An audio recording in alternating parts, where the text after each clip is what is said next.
Okay, hello Let's do it. everyone. Hiya. Привет, Hi. Olga. Где ты? Hello, Сидишь где? nice to meet you. Привет. Ольга, я вижу русские слова. Да, я из Да, где ты? России, в Санкт-Петербурге. В Санкт-Петербурге. Очень радуюсь, что ты здесь с нами. For those of you a little Долгами не был confused, the course Anyway, sorry, is I've going gone to off on be, one here. Hi, it's going to Lisa. be Hi, in Rebecca. English. We just have Olga here as a Russian speaking, and Mark is Sorry. practicing his Russian. So, Sorry about Доброе that. That was утро. an indulgence. Доброе утро. Доброе утро. Доброе Hello. Привет. Probably the wrong Добрый. time of day, but Добрый whatever. день. Добрый день. Okay, hello everyone. Welcome to cohort 2 of Attachment Informed EMDR with Mark Prain. My name is Rotem and I will be hosting it with Mark. He's going to teach it. And I want to share my screen for just a minute and show you the course page, just so you know, because I've been getting emails and just to show you what our course space looks like. So I'm here on the EMDR Learning Community main page, and then I am going to Attachment Informed EMDR. And if you notice here on the left, I have a live button here. So we know we have a live meeting. And here, what I'm looking at right now, after I click on this, I'm in the course space. And here I have 4 sections, course materials. And you will have every week, you will have course materials to watch. So hopefully, most of you watched week 1, the material for week 1. Here we have a discussion board. So this is what makes this course unique. You can post your question, you can post your thoughts, you can share your thoughts, you can share your experiences with clients. And maybe if you tried something with client that worked well and you want to share it, or it didn't work well and you want to ask Mark. If you want to, by the way, if you want to tag someone, you do this, shift and 2, shift and 2. And then I go Mark, BRA, and then Mark will get a notification that you tagged him. So if you have any questions or anything. And then we have members who is here. And then we have the live sessions. So if you want to, that's an easy way. And Jessica will send you reminders. But just so you know, this is the meeting for today. And here I have a meeting link, so I can join it. And then if you want to just mark yourself as going to future meetings, and I hope all of you and others, I don't know where the others are, but will join us live. Because there is something, we are recording it, we are going to make it available, but there is something about live that I think you get to interact and ask some questions. And that is pretty much it, what I have to say. Great. Thank you, Rotem. Yes. And it's very lovely to meet you all. It's a nice small group, which means there's lots of space for everybody. Olga, is your English reasonably okay? I'll go as, I won't do it all in Russian, but I would love to, much though I would love to, having lived and worked in Moscow many years ago and studied Russian at university. Hang on, I've just got to close the door. I've got 2 small grandchildren just arriving. Hello, kids. Hello, kids, back from school. I'm working, I'm afraid. I'll put the lights on, okay? See you later. They're my continuing professional development workshop, those 2. Just watching them learn how to be in the world, which is what Attachment Informed EMDR is all about. Should we just go round, seeing as we're nice and small in number, just a little bit about each of you, where you are, what brings you here, and what you'd like to get out of today, particular questions you might have, having, I hope, watched some of the videos at least, relating to this first part of the 5-part series. Stuart, do you want to start? Yes, I'm EMDR UK and whatever they are now, accredited practitioner, and I've been working part-time for 4 years since I retired as an educational psychologist, delivering therapy online. You kindly let me join your group on your email group after a bit of a faff, about 4 years, and I'm eternally grateful for you. for that, even though I have not as yet joined the AI club, but I'm hoping now that this is giving me those extra insights. Great. Which will Fabulous. help me Where are you in sitting Swansea, in the UK? in Swansea in the UK. In Swansea, down in Wales. Wales, Great. yeah. Fantastic. No, it's really good to have you with us. Excellent. You're finally getting to it. Hello, Tristan. Tristan, nice to see you too. Yeah, you missed the opening introduction from Rotem, so just introducing you to Rotem. Do you already know Rotem's, Tristan? Well, through this platform, yes. Through this, great. Okay, so you're a reasonably, you know the platform reasonably well. We're just going around saying hello. I'm Mark Brain, sitting on the coast of Norfolk in the UK, where it's approaching the end of the afternoon, getting very autumnal, and we're just introducing basics about what you might like to get out of this time together today. And Lisa, let's go to you next. If you unmute yourself, Yes, brilliant. I'm Lisa Galliano, and I'm in private practice in Richardson, Texas, which is a suburb of Dallas. I've been practicing EMDR since 2001, and was fortunate to be in the first cohort of this training. I thought I recognized you and the name. Nice to have you back. Thank you. Well, I asked Rotem if it would be all right if I took it again. I was hoping to come to Denver for the live training and something got in the way. But I am very excited about your attachment informed EMDR. I've been using it with clients and with great success. And so I just wanted to get I wanted to get immersed in it again. Fantastic. It's good to have you with us because having done the basics at great speed, I mean, the five sessions we've got together and the amount of material that I throw at you over the first 3 on the basics and then on the final 2 on intergenerational and dreams. I mean, it's chucking an awful lot of information at the wall and hoping some of it sticks. And I have developed, I mean, in a sense, I have developed a very specific, I don't call it a protocol, I call it a framework. There's only one standard protocol. I mean, all these protocols that people have, they're all versions of the same thing, really. Unless you're going off and doing flash, which is distinctive.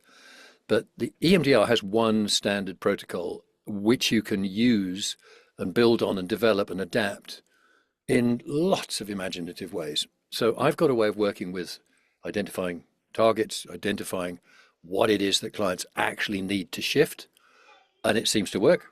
So what's great about having you back, Lisa, is you can inform us where perhaps I need to fill in some gaps, and you can tell us how you're getting on and where your edges are, where you're stumbling a bit, and sort of where we can fill you in, because that will perhaps allow the others to start off with a bit of a following wind behind them. So fantastic to have you back. Thank you. Rebecca, where are you? And bring us up to Hello. speed. Hi, thank you. I'm Rebecca Baculpo. I am out of Concord, California. So it's like an hour out away from San Francisco, in the Bay Area.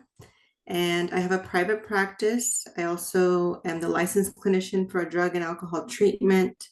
And I'm an approved consultant for Dr. Andrew Leeds for his basic training.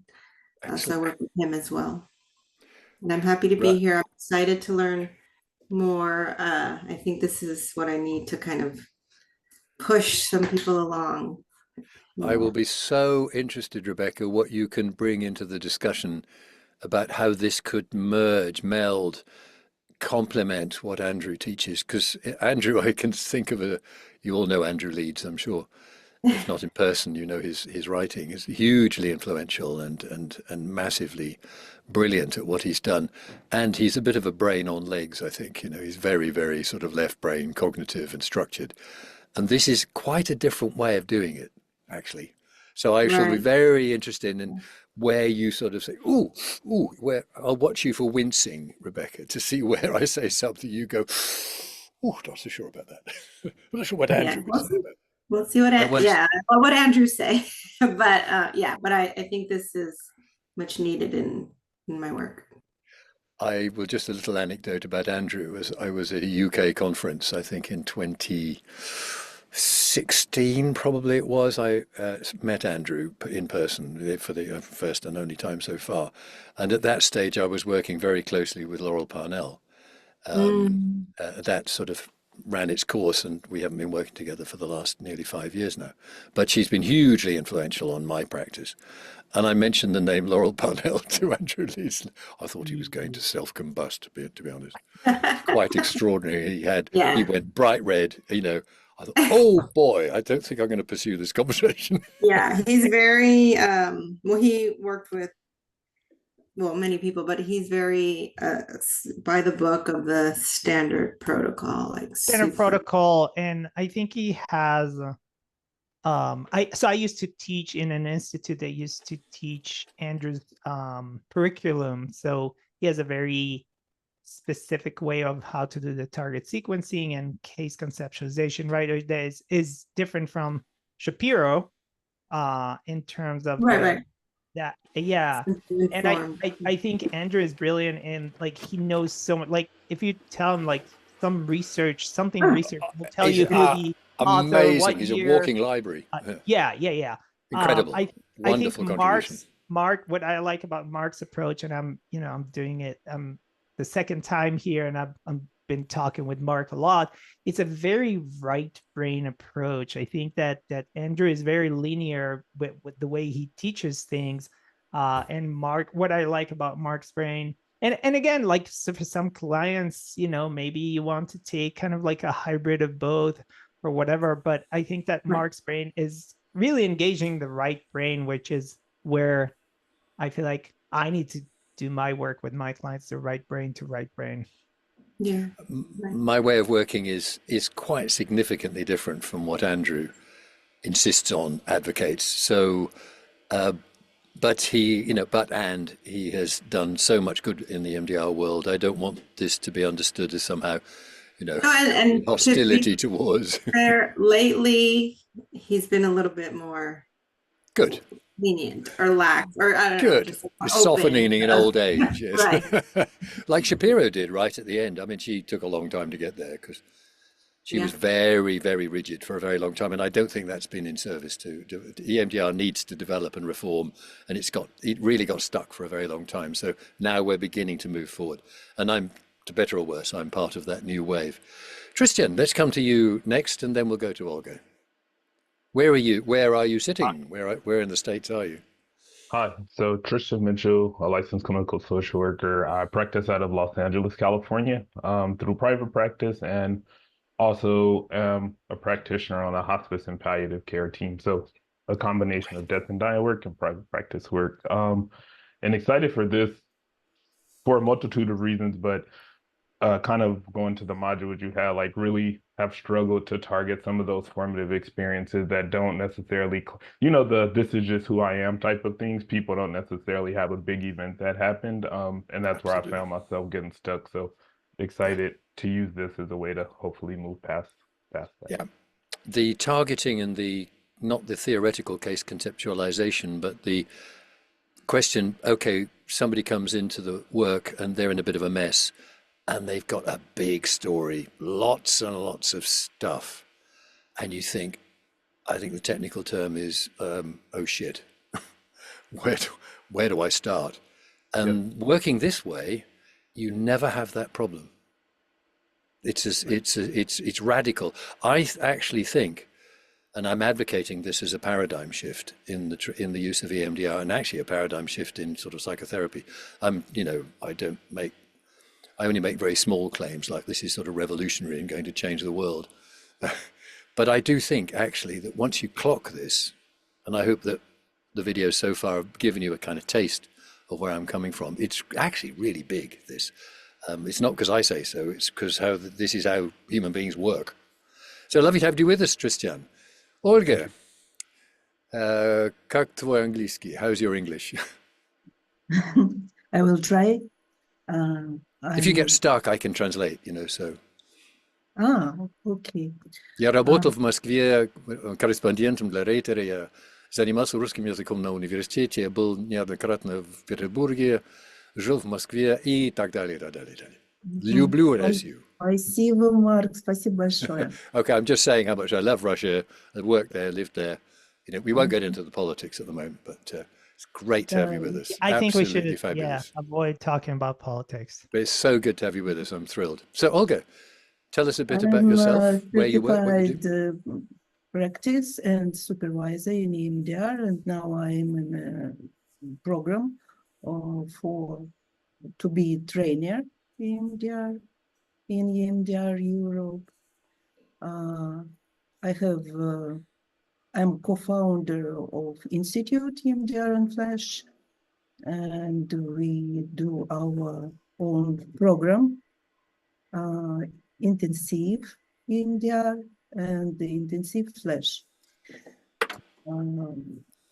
I was at the conference where Andrew Leeds did his report. А дальше, Марк, наверное, мне нужна будет твоя помощь. Okay. И меня очень интересует, I'm very interested.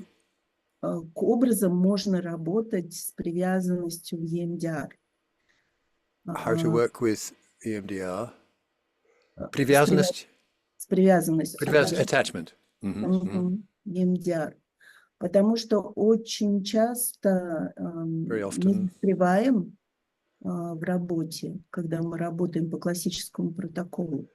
И причиной является именно травма привязанности. Okay, so often working with the standard protocol in the traditional way. I didn't get what happens when you're working with the traditional way with the standard protocol, working with attachment. Что случается? Сам тип привязанности, да, или вот эти вот стратегии, которые человек вырабатывает, они не настолько явные и не настолько видны травмы. Да, Okay, so how people are in the world with their attachment styles, it's difficult to correlate it to trauma. And I guess you're saying classic targets, it's difficult to know what to target when you're working with attachment stories. Yeah, good. Excellent. Поэтому я очень хотела здесь присутствовать, невзирая на то, что... Well, I mean, we've got to be careful not to indulge my love of Russian for the colleagues. Yes. But we can perhaps talk later, Olga, in more detail. So it's great to meet you. What I thought we could do today is, in principle, answer questions. You know, what do you bring? You're setting out on this journey, Lisa, you're refreshing yourself and wanting to fill in some gaps. And what I would be happy to do is to do a live session with one of you. I mean, you could role play if you like, but it's better if you do it for real. But it's a bit like a lab rat. I'm afraid to say we'd sort of, you know, splay you open a little bit. It's a horrible vision, but we would do the piece of work pausing and then saying, okay, so that's interesting. That presents a challenge here. Where could we go? What are our choice points? Because I've just finished my 3 days of what I call Unleash Your EMDR, Release the Magic, 3-day workshops, part 1. And distilling it right down. So what is distinctive about this way of working? And I really think it comes down to, well, you know, well, we'll get into this, I think. Have I mentioned Charlie Chaplin recognizes that attachments are seriously salient? I have mentioned that already, have I? Can't remember what I've precisely said at what point. But you've got your Harry Potter and Dumbledore in Big Cheesy Relationship, you know, the standard 8 phases, which are fine as far as they go, but there's jargon in there that I really don't like. You know, that it ought to be reformed, to be honest. I mean, EMDR needs reform. Trauma history. Andrew Leeds, bless his cotton socks, which doesn't translate well into Russian, but it's slightly condescending, Olga, bless him, you know, invites you to have a really comprehensive history with clusters and timelines, and you work your way methodically through. And by the time you're done, with any luck, the client's feeling better. For me, case conceptualization, right from the word go, is asking ourselves, with radical curiosity. How did this person get to be the way they are? What's it really about? And it's, as I said in the videos, it's very rarely actually about the traumas that happened. It's, speaking with Gabor Mate and so many others, it's the meaning that the nervous system made of the stuff that happens. So the targeting that's going to make the difference needs to factor in right up front. How did this nervous system get to be the way it is? And there it's cooked in, trillions of moments. If you think how the brain works at nanosecond speed, it's cooked, marinated in maternal juices for the first 9 months after conception. Birth is an incredible experience, a massive rupture, if you like. It's a traumatic rupture from all my needs are met without me having to even breathe, to suddenly I have to breathe. I have to, I've got crying. I've got ways of communicating. I have to have my nappy changed. I didn't used to happen. It's a huge transition. And the quality of the imprinting, that instant experience immediately after birth. And I often think of Russia, Olga, here, because I know, having lived and worked in Russia, how Russian children, babies, are swaddled. I hope it's not happening these days like it used to, but they're wrapped up really, really tightly. Impotent rage, so what, look at Russian characteristics over the centuries, and you can see an awful lot of impotent rage burning through at times. So those very early experiences, and then the dance, particularly with mother in the context of family system. Basically, that's the fundamental matrix. So Charlie Chaplin recognizes, resourcing, I do rich and imaginal resourcing with figures, nurturing figures, qualities of nurture, qualities of protection. This is not RDI. It's much richer and more imaginal and actually quicker. You do resourcing in 15 minutes in session 2. It really doesn't take time. And then what I'm leading up to is target identification. What am I going to work with? And why do I want to work with this? And this is, as Rotem says, is the right brain. Tristan, you're on a treadmill by the looks of it, which is, what a brilliant way of getting your exercise. Love it. I'm sitting, it doesn't do me any good at all. That's a really good modeling you're doing for us here. Exercise, the wonder drug is exercise for pretty much anything that a client brings. So target identification, I thought maybe today we could really focus on, oh shit, what do I do? Which feeds into Olga's question, the standard protocol is all very well, but if you've got attachment stories, and find me a client who doesn't present with attachment stories. How many clients have you ever had whose fundamental presenting issue is not fundamentally attachment informed? 0. I've had, actually, yeah, 0. I'm with you, Lisa. I think actually it's 0. Obviously you target. Are you okay, Olga? Are you with me so far? Are you understanding in principle? More or less? You're looking blank. I hope that's a yes. I added captions in Russian. Can you all see it? The captions in Russian? No.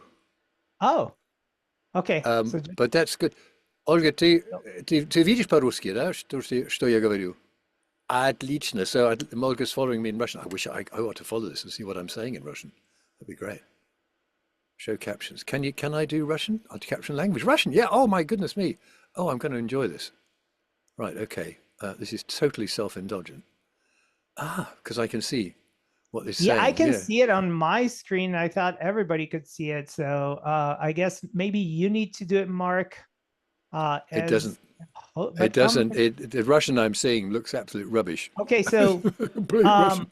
So Olga, it's not translating. It's just putting it into Russian script, I'm afraid. Это переведет, да, Olga? Ты видишь перевод, не только трансляция. Great. Okay. Never mind. That's good news. So, where should we start? To having watched my videos, who's got a key question that's burning? Or Lisa, maybe, having gone further down the line, something that's absolutely burning for you. I wouldn't say there's something actually absolutely burning for me, but one thing that I will say that attachment informed EMDR has helped so much with is I'm a huge believer in all of us doing our own EMDR therapy if we're ever going to be really, really good EMDR therapists. 100%. And Yeah. I have done a lot of it, and myself. And something happened recently that triggered an old friend, as you like to call them, Mark, which I like.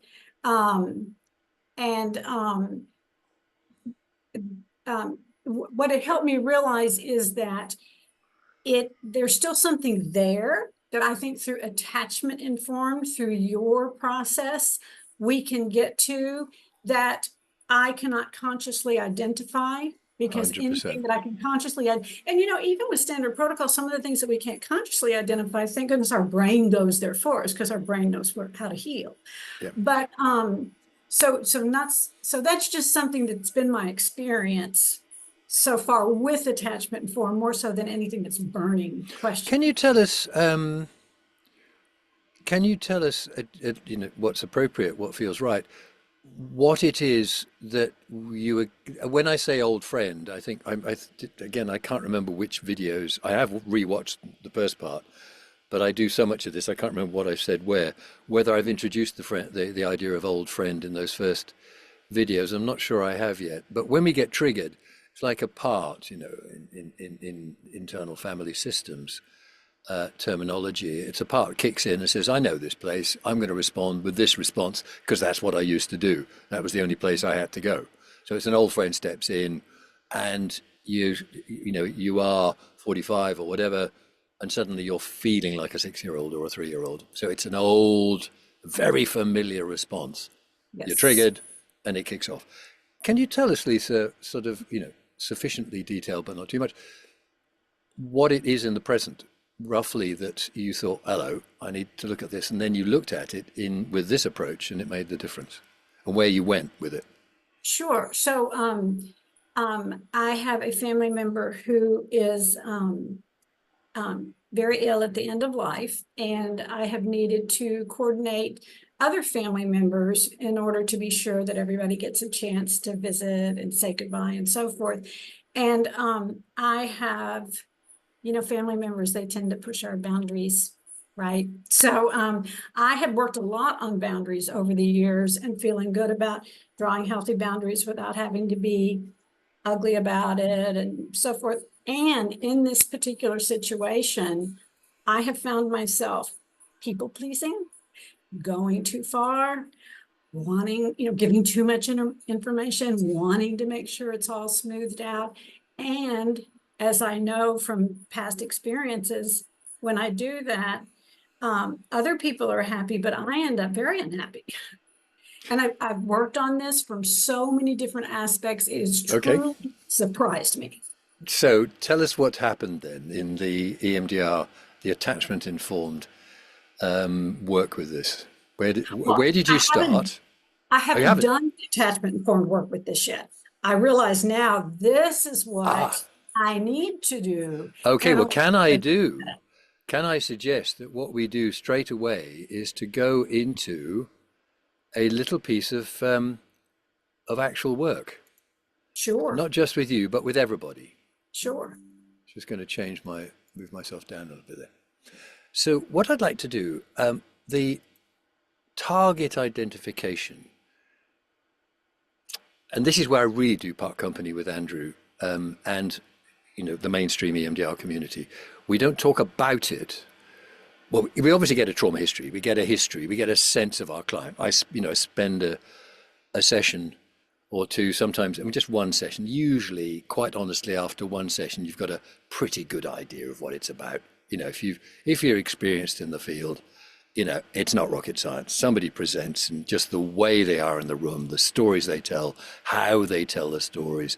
Everybody, every job I've ever had, I was working with a supervisee earlier today who had a client who consistently gets sacked because these terrible organizations keep victimizing and humiliating her. Hello, old friend. What is it about her experience that's generating, I'm afraid, she's playing the victim somewhere. There's an old story that's running.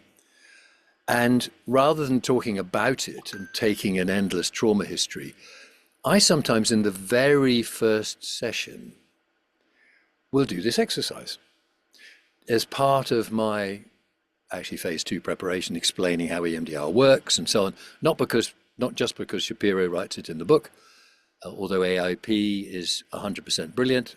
The 8-phase structure is 100% brilliant. I use it all, that's how I work. But what are we going to work on? So my invitation to you all is to... Olga, ты понимаешь? В принципе, да? Хорошо. Is to close your eyes and keep yourself comfortable or sufficiently uncomfortable. Stay within your window of tolerance if you like, but if you could close your eyes. I do this on my Unleash Part 1 trainings with the group, however big it is. And bring, just turn within, take a moment to sort of settle in yourself. Perhaps become aware of your breathing, just to settle. Turning within, bring your attention to an experience in your life at the moment which unsettles you.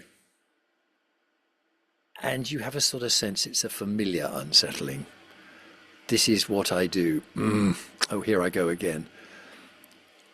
And it can be something that's generic, that happens sort of quite often. It can be a specific moment where you experience something that activates you in a way that not necessarily everybody would be activated by that experience. Just give me a nod when you've got something. Stuart, you got something? Absolutely anything, just something you might want to take to therapy. It can be quite random. Yeah. Just choose something if you can. Okay. Connecting with that narrative, just give me a nod, and if you can close your eyes, it's better if you can close your eyes. Connecting with that experience, run it as it were as a recording, a zapis, and freeze frame the recording of this experience on an image that represents the moment with the maximum energy. It's not necessarily the worst moment, but it's a moment that, oh, there it is. Give me a nod when you've got a picture, a moment. Might be a person, a situation, somebody's expression, could be anything. Just give me a nod when you've got a picture. And let your brain paint the picture. Stuart, you with me? Yeah. Got a picture? Great. Just give me a nod perhaps, because then I sort of know you're with me. Looking at that picture, notice what you're feeling. Notice the emotion that picture that moment either generates or would generate if it were actively present now. And now just notice where that emotion is or would be happening in your body. Chest, your stomach, your fingertips, wherever. Give me a nod when you've got that. Image, emotion, body. And now connecting with that image and that emotion in your body, notice what the thought or belief about yourself is that goes with that. It's going to be an I statement, and it's going to be a big statement like, I'm not good enough, or I'm not safe, or it's my fault, or I'm not lovable. Some really big statement. Just notice what that is organically. Give me a nod when you've got a thought, a belief that goes with that. And now connecting with the picture, noticing the emotion in your body and that belief about yourself, drop back in time. Go back as far as you can. First place you land. Very first place you land. Don't analyze, don't try to think your way through it. Just literally the first, as far back as you can go, the first place you land. Now, if you can't land anywhere, imagine a photo album of your childhood falls open on a random page, and there you are as a kid. If that doesn't work, feel free to do all of these, but if that doesn't work, imagine you're an eagle flying over the landscape of your life, looking down your timeline as far as you can go to little Rebecca, to little Tristan, to little Olga. And where are they? Where do you see them? Literally. If all else fails, one can ask, where were you when you were 5? I've asked you lots of questions. Let's go back to the very first place you landed. The very first place you landed. Notice where you are, how old you are, sort of what might be happening, and then open your eyes and come back into the room. And my question to you all is, how many of you landed on a memory that was 18 or over? How many of you landed on a memory that was 13 to 17? How many of you landed on a memory that was 8 to 12? 7 or younger? Yeah, there you go. There you go. That is actually, that's it. Everything else you do in attachment-informed EMDR is detail. That is your target identification tool, and it is breathtaking. And I'll take you through how you do it, because the language and the tonality and the prosody really matter. This is not an intellectual exercise. As Rotem says, this is actually right brain, but the left brain's observing.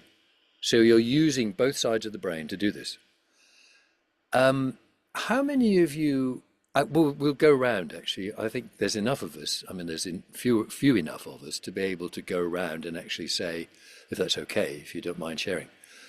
Because this is a tool that I really encourage you to use literally from tomorrow with your clients. It's a very easy tool to use once you get it, once you get the hang. It's really, really simple. How many of you landed in a story you hadn't, in a place you hadn't expected to go? Sort of, Lisa, sort of, Olga.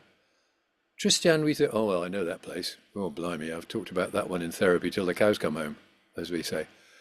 Stuart? Familiar place or, Yes. Oh, that's interesting. Familiar for you? Yes. Yeah. And Not, Rebecca? not an instant hit, but Yeah, okay. Rebecca? accessible. A bit. Yeah, I thought I had already reprocessed where I landed with EMDR, but no. There you go. Let me just unpack. I'm not sure which module I've got this in, the quality of the target. Did I talk about, no, I think second module I talk about this. I understand there are 7 kinds of target. Do you remember that? Have you come across that yet? You've got to have jargon, you've got to have structure. You know, if you're a psychotherapy that has any kind of clout in the world, you've got to have jargon. You've got to have, you know, dogma. This is one of my pieces of wisdom, the 7 kinds of target. And I'll take you through them, and as we go through them, notice what in your story, and then we'll go around and share a little bit about how this lands with you. Notice where you started and where you went, and perhaps what kind of target this might be. You with me? Okay, so the 7 kinds of target. The most obvious target in classic EMDR terms is a big T trauma. You know, car accident, sexual abuse, assault, war, tsunami, road traffic accident, riots, divorce, parental divorce, your own, bad stuff that if you saw that happening to anybody, you'd say, ooh, that doesn't look nice. So it's external, if you like. It's something that's happening on the outside that comes in. That's what I call a level 1 target, a level 1 experience. The jargon, by the way, I'm afraid is mine, so you won't find this in any other book than my book, which is this one. Unleash Your EMDR, Release the Magic. So there you can do a standard protocol. You're in, off you go. Olga, that you're working with something that somebody brings. They know it's a very Andrew Leeds kind of target. What you do with the target when you get there in phase 4, there's lots of different ways of working. We'll come to that later. But here, how do you work out, especially with a messy client who's got so much stuff or nothing? You think, wait a minute, where do I start? Because there's nothing to get hold of. Or there's so much here, where do I begin? Then, alongside the big T, or the obvious event, should we say, an event, identifiable external experience, then you've got 3 kinds of target that can be understood as the presenting past, and 3 targets which are the actual past, the formative past. So going through the presenting past, I find this really useful. There is a future fear of flying. I was working with a supervisee consultee the other day who had a client with raging tocophobia, which I'd never heard of. Do you know what tocophobia is? It's a terror of getting pregnant. Absolute visceral terror of getting, she wanted to be a mum, but a terror, absolute extraordinary terror of getting pregnant. Future fear, it can actually be a bit OCD. If I don't leave the house without checking the gas 45 times or have little rituals, I'm going to be eaten by a saber-toothed tiger or fall down the cracks between the pavement, or something bad's going to happen. So a future fear is one way the past presents itself in the here and now. Then there is the present trigger. Lisa, that's what you're talking about. The present trigger, that's the old friend. So I'm working with somebody at the moment who is a fellow journalist, because I used to be a foreign correspondent, working with Reuters and the BBC. And this is a fellow international affairs journalist who hates their bosses, which is not unusual in our field. And when this particular boss looks at them and raises an eyebrow, oh boy, do the fireworks go off. Just a raised eyebrow. That's a present trigger. We all get triggered by the here and now, and all of you will have experiences where you get triggered. It comes with being human. Then there is what I call a pervasive feeling. And that might be somebody waking up with dread every morning, somebody with free-floating anxiety. They're just anxious about everything. And it's a sort of feeling in the now. It might be the transference, that in the work with you, they get triggered in the here and now, right in the here and now, and it's a feeling. Now, all of these are ways the past, the unprocessed past, is presenting itself as wanting to be known. I often say to clients, this is stuff that wants to be known. So it's presenting, it's saying, hey, I got something here that's not good. Please, will you do something about it? No, it's doing it to the client in front of you, who then comes to therapy and says, well, please, will you help me do something about these things that I'm getting triggered by? I'm always being bullied at work. I shut down in intimate relationships with my partner, very common. That's the presenting past, because it's not, that's something in the past that hasn't yet been metabolized. Right. Then you've got three targets that are the actual past. And when you bridge from the present, and I use bridging from the present a lot. This is I front load phase 3 of standard protocol, standard EMDR. I front load it with a proactive bridge, because it usually takes us where we need to go. Instead of talking left brain about the story, let's use the right brain and the limbic system to take us there. And this is my main metaphor. I introduce you to my main psychotherapeutic tool. You know what this is? Back to the Future. Olga, znasz to? Back to the Future. Back to the Future. And this is a Lego, 2,000 pieces of Lego that my family gave to me for Christmas. And it's got a flux capacitor. Look at that. It's even actually got, see the light goes on. And it's got a plutonium store and a hoverboard. You know, it took me, I don't know how many days to make this thing. And the doors open. Look at this. The doors open. And you remember in the film where Doc Emmett says to Marty McFly, "Where we're going, kid, you don't need wheels." So, see that? The wheels retract. Anyway, that's my indulgence. I use this with my clients as a metaphor for what we do in EMDR, because EMDR is a time-traveling therapy. Because the past is alive in the here and now. And what we need to do is to get into the past to change it. Because you can change the past. You can't change what happened in the past, but my goodness me, you can change. That's what EMDR does. That is what EMDR does. It changes the past. We get in there and we change how it's burning in the system. And we use the present as our launch pad to rocket propel us into the past that needs changing. I think it's revolutionary. You know, it cuts the crap to, that's a very technical term, Olga, you know, high level science, you wouldn't understand, to cut the crap. Sorry, I'm making a joke here. We cut through the noise and we get to the signal in the client's presentation, what it's really about, how they got to be the way they are. So, and the bridge, it knocks my sock. I don't wear socks. I do wear socks, but metaphorically I don't wear socks because they keep getting blown off. You know, a client does a bridge and you think, wow, God, that's interesting. Look where we've landed. And you bypass all the clutter, all the fossilized skeletons, all of the clutter of trauma histories and so on. You need to know enough about the client's life to have a sense of, you know, the things that have happened to them. But the bridge cuts through it all, gets straight there. So, Lisa, can we start with you? Can you tell us where you started from and where you landed?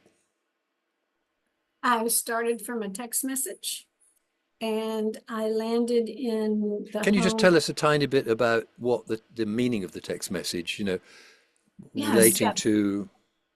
The meaning of the text message was that someone was going to do things her way, regardless of what had been requested.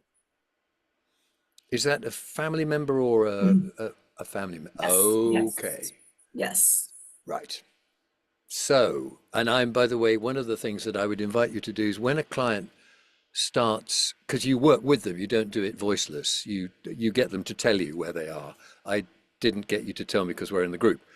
But with the individual client, you say, where are you? Right. And we'll do another one. I'll model one for you. Because finding that bridging point is really so important. Finding the point that where the past is. William Blake has a poem, "The Universe in a Grain of Sand." Eternity in an hour. A client will present you their whole story in a moment. Their whole development story is constellated in that one moment. So Lisa, your moment, I'm going to leap to a conclusion here. I run the department of leaping conclusions in Whitehall, of sweeping generalizations. I'm already going to think that your childhood developmental story is one of being overridden. Other people make decisions and you get left out. You get sort of steamrolled in the family system. And you're feeling a bit sore. I mean, I'm leaping to a conclusion. I say to clients, I may be right, I may be wrong, but agency in childhood was probably compromised. And it's very similar to that. It is more about, and this ties back in with the helper thing I was saying earlier. It's more about being that What? my voice is not is not respected. It's not. Okay, that'll do nicely. Yep, Yeah. yep.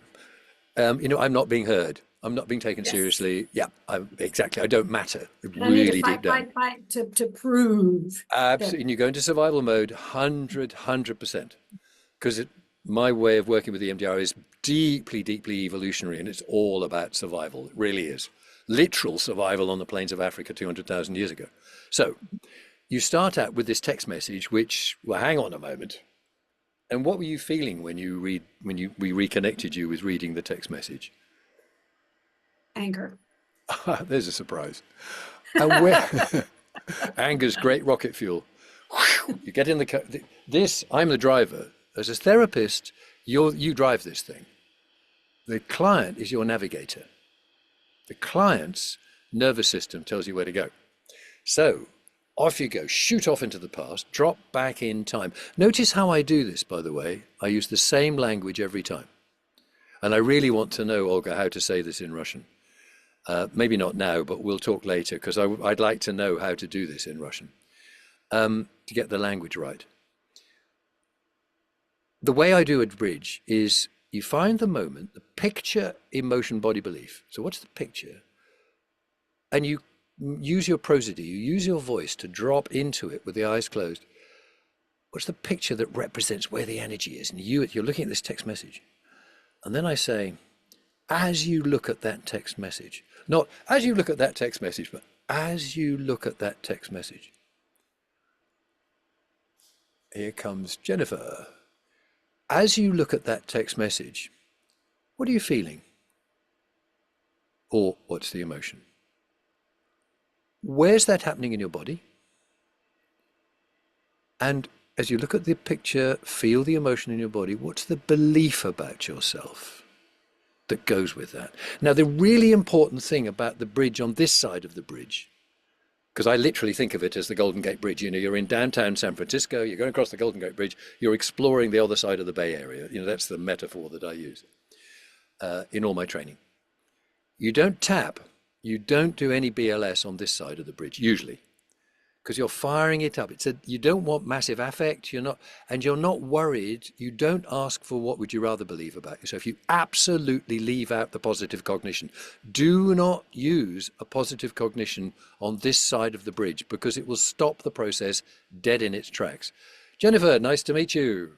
I'm afraid you're just going to have to sort of catch up and hope you can work out what we're talking about as we go along. But we are recording it, so you can catch up on the recording. So I'm just talking about bridging, which is, I hate the term float back, because float back is left brain is dissociating. I really hate that term, float back. Think of the by first the way, time. Mark, something you do have in common with Andrew Leeds. You both hate the term float back. Oh, Andrew's gone up in my world. He's just really gone up in my world. It needs to change. Come on, get over yourselves. EMDR thought police. The thought police are out there to get you. You've got to be really careful. If you deviate from the standard protocol, it's the rack for you. I got thrown out of the EMDR UK Association for challenging the status quo. Stuart, you may remember, it was quite a big thing at the time.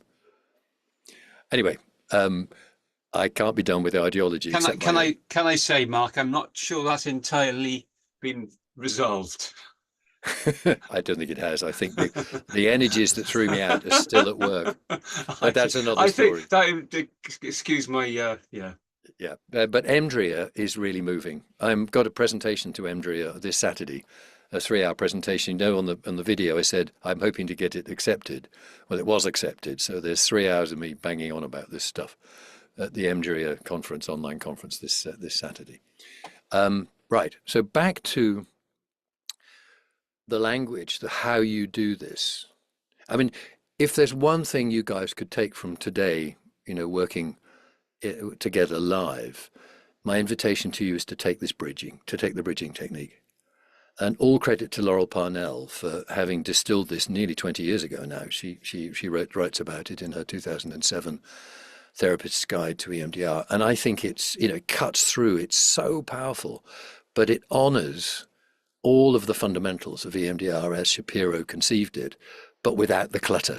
So on this side of the bridge, it's image, emotion, body, belief. It's like a mantra. You know this, Lisa, you heard me bang on about this last time around. Image, emotion, body, belief, image, emotion. And in that order, no numbers, no alternative positive cognition. So no SUDS, no VOC, no alternative PC.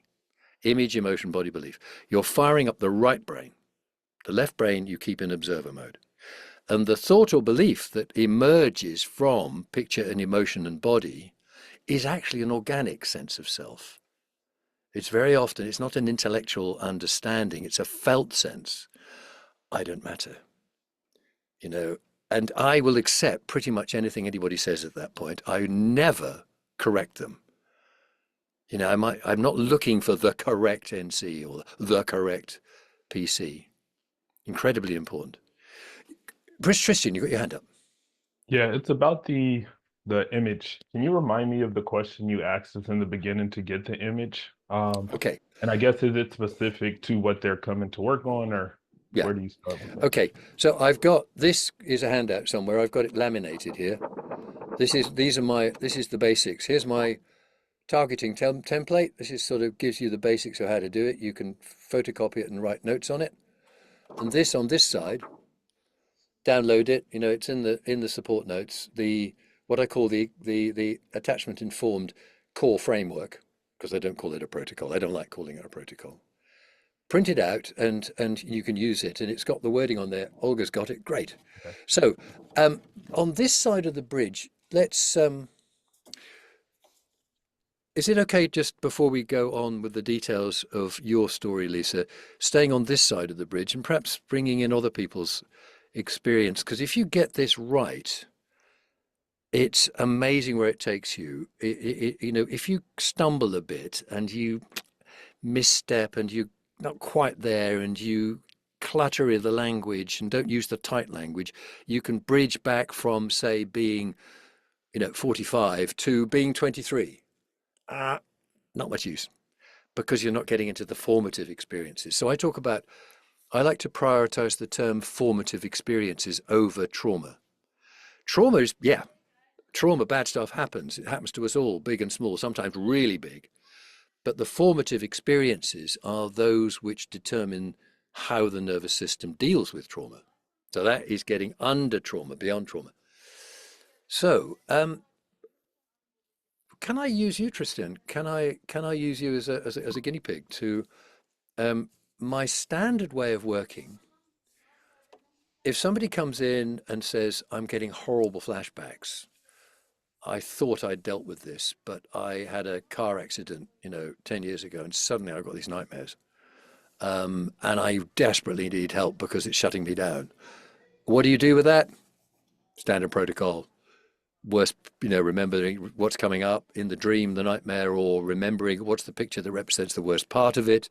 When you connect with that, what's your negative belief about yourself? What would you rather believe about yourself? How true does that feel on a 1 to 7? Da-da-da. When you look at the negative and you look at the picture, what are you feeling? How intense is that on a scale of 0 to 10?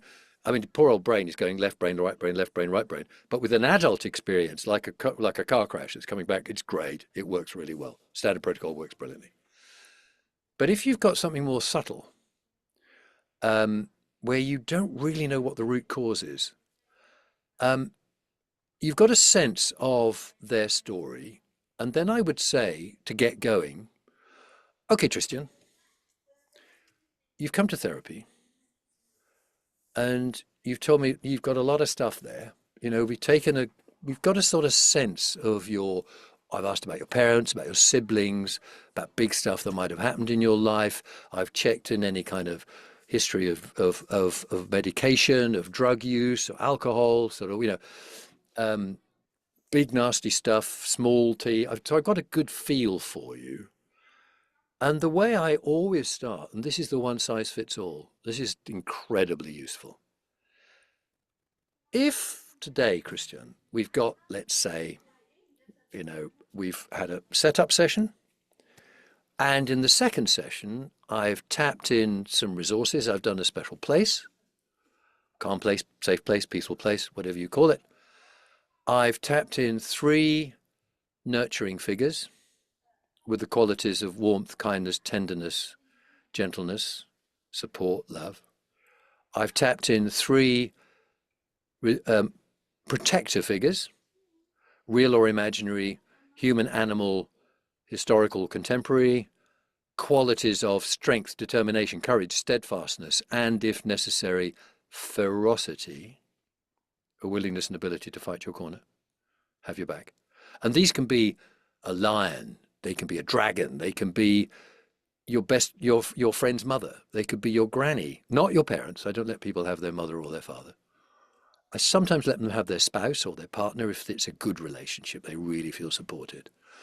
Quite often you get people who a beloved therapist or maybe a sponsor or Aslan. I don't know if you know The Lion, Witch and the Wardrobe. It's a British children's story that's lots of people choose a lion, a loving lion, a powerful lion. Mother bear you can have.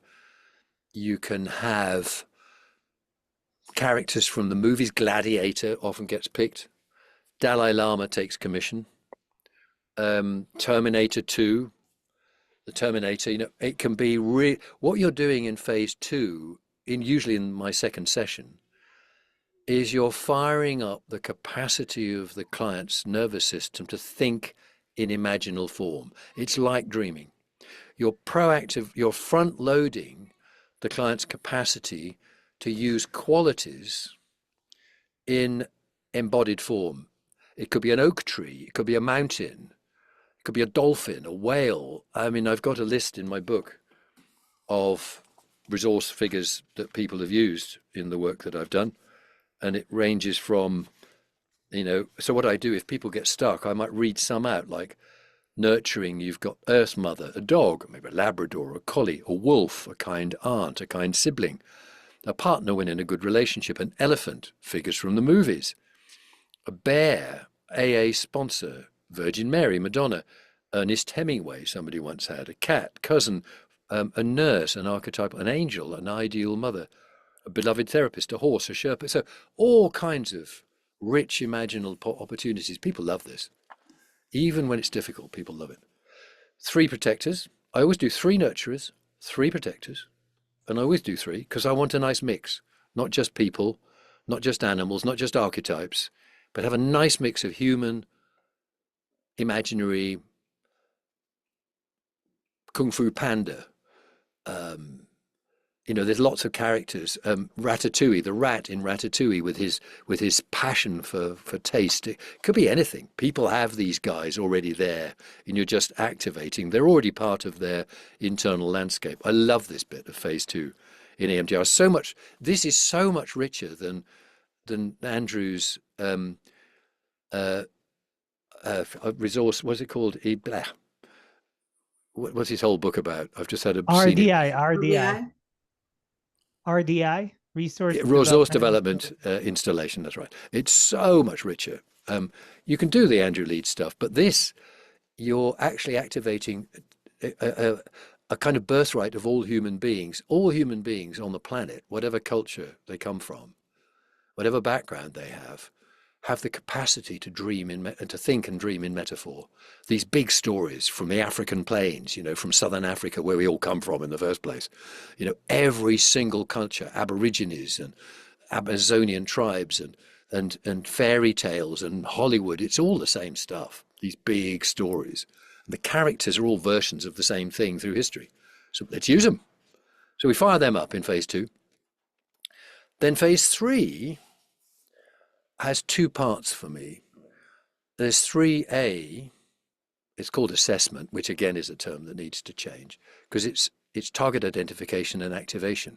So the first part of phase 3 standard protocol, standard procedural steps, is target identification. There, if it isn't screaming at you, I'll use the bridge because the bridge cuts through. And then part 3B is appropriate activation. Appropriate activation. You may use the standard protocol, NCP, CVOC, emotion, SUDS, body, go. I use the modified protocol most of the time, which is image, emotion, body, belief. You could use what used to be called the blind to therapist protocol, which is now called the silent memories protocol, where you don't know it, there's no cognition, there's no picture. The client knows the picture, but you don't as the therapist. When you're working with shame-based presentations. It's brilliant. You might just, because it's so obvious what's going on, just start. You know, because it's obvious what the feeling is. It's obvious where we are. It's obvious what the cognition is because they've already said it. You get going. You've got all three dimensions. You've got the emotion, you've got the body, the somatic experience, and you've got the belief. So back to this side of the bridge. Am I making sense so far? Yeah? It's actually quite simple. When you distill it all down, it really is quite simple. Image, emotion, body, belief, this side of the bridge. And the language, how you do it, really matters. And it's on my handouts, which you've got. And I would encourage you to practice it with your clients. It just works, really does. So Lisa, so what we did, what we would do, just to remind you how I would do it, which is how I did it. Let me just do it again. You don't need to re-bridge because you've just been there. But so I would say, Lisa, no, close your eyes. You don't need to because, you know, that text message. As you look at it on your phone, well, so what's the picture that goes with that? You got it? Where are you? You've moved around because Rotem switched his picture off. So as you just connect, because I'd ask you to close your eyes, looking at that text message, as you look at that text message, what are you feeling? Image, so you've got the image, text message, image, emotion, and the language uses, what are you feeling? Simple as that. You don't talk about it, you just say, it's a direct question, what are you feeling? Or you can say, what's the emotion? They might say, I'm helpless. Mm-hmm. You know that helpless is actually a cognition. Mm-hmm. Then you can say, don't make him wrong. Mm-hmm. Say, as you say that, I'm helpless, what are you feeling when you say I'm helpless? Do you want to get the feeling? But don't spend half an hour trying to get the correct feeling. What's the feeling? Where are you feeling that in your body? Or you might need to say, if you were to feel that in your body, where would it be? Because sometimes there's no feeling. And remember that numb is also a feeling. Mm-hmm. Numb is a feeling. So image, looking at that text message, Lisa, what are you feeling? Where, Lisa says, actually you can tell me this now, tell us this now. What are you feeling? Anger And where are you feeling that in your body? in my heart, and it spreads across my shoulders and down my Okay, arms. and don't let them talk, don't let the buggers talk too much, technical term. Don't let them talk. As soon as they name a feeling, ask the next question. You know, so can you just do that again, Lisa, and imagine that you're talking much too much. You're a very talkative client. You're going to tell me Yeah. absolutely everything. Okay, Lisa. So looking at that text message, what are you feeling?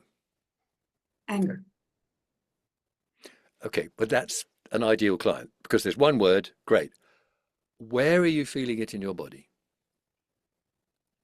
Feel it in my heart. It spreads across my shoulders and down my arms. Okay, right. In your heart, feel, because your eyes closed, anger in your heart. What's the thought or belief about yourself that goes with that anger in your heart as you look at that text message?